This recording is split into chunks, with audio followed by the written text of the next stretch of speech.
Hi friends, இது வரைக்கும் நம்ம சேனலை சப்ஸ்கிரைப் பண்ணி சப்போர்ட் பண்ண எல்லாருக்குமே ரொம்ப பெரிய நன்றிங்க. இன்றைக்கி பாப்பாவோட ஈவினிங் ஸ்நாக்ஸுக்கு ராகி புட்டிங் தான் செய்ய போகிறேன்.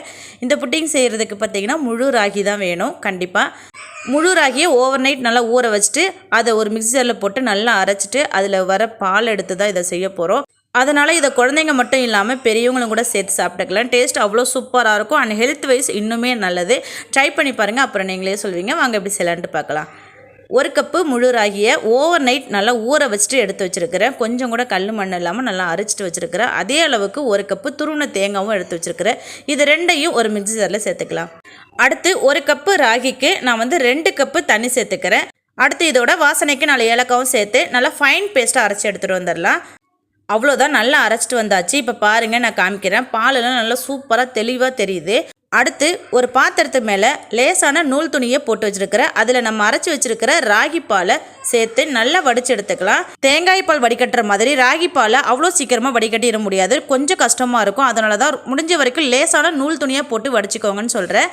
அதே மாதிரி ஒரு முறை பாலெல்லாம் நல்லா வடித்து எடுத்துட்டு மறுபடியும் இந்த ராகியை மிக்சி ஜாரில் போட்டு நல்லா அரைச்சிட்டு ராகியில் இருக்கிற பாலை கொஞ்சம் கூட மிச்சம் இல்லாமல் நல்லா பிழிஞ்சு எடுத்துக்கோங்க. பாருங்கள், நான் காமிக்கிறேன் எந்தளவுக்கு சக்கையாக இருக்குதுன்ட்டு. தண்ணியோட அளவு உங்களுடைய விருப்பம் தான். எந்தளவுக்கு தண்ணி சேர்க்கணுமோ அந்தளவுக்கு தண்ணி சேர்த்து முடிஞ்ச வரைக்கும் நல்லா பிழிஞ்சு எடுத்துக்கோங்க. அடுத்து நம்ம பிழிஞ்சு எடுத்து வச்சுருக்கிற ராகி பாலை ஒரு கடாயில் சேர்த்துட்டு 2 கப் அளவுக்கு நாட்டு சக்கரை சேர்த்துக்கிறேன். நீங்கள் மண்டை வெல்லம் கூட சேர்த்து செய்யலாம், அதுவுமே டேஸ்ட் நல்லாயிருக்கும். நாட்டு சக்கரை சேர்த்ததுக்கப்புறம் கைவிடாமல் நல்லா கலந்து விட்டுக்கலாம், இல்லைனா அடியில் பிடிச்சிரும். கலந்து விட உங்களுக்கு இந்த மாதிரி நல்லா கெட்டிப்பட்டுரும்.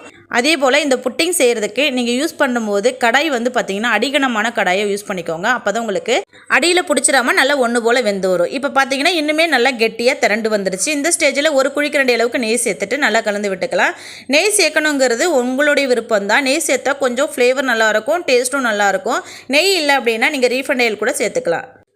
அவ்வளோதான், நல்லா திரண்டு வந்துருச்சு. இப்போ நான் காமிக்கிற பாருங்கள். இந்த ஸ்டேஜில் ஸ்டவ் ஆஃப் பண்ணிக்கோங்க. இதுதான் புட்டிங் செய்கிறதுக்கு கரெக்டான பதம். அடுத்து ஒரு டிஃபன் பாக்ஸ் மூடிலையும் ஒரு சின்ன பவுல்லையும் நெய் அப்ளை பண்ணிவிட்டு எடுத்து வச்சுருக்கிறேன்.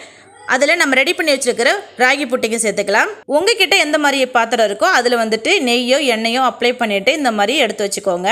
அவ்வளோதாங்க, நல்லா சூப்பராக ஜெல்லி போல் ராகி புட்டிங் நல்லா ஹெல்த்தியாக ரெடி ஆகிடுச்சு. இதே மாதிரி நீங்களும் உங்கள் வீட்டில் ட்ரை பண்ணி பாருங்கள். கண்டிப்பாக உங்கள் குழந்தைங்களுக்குலாம் ரொம்ப பிடிக்கும்.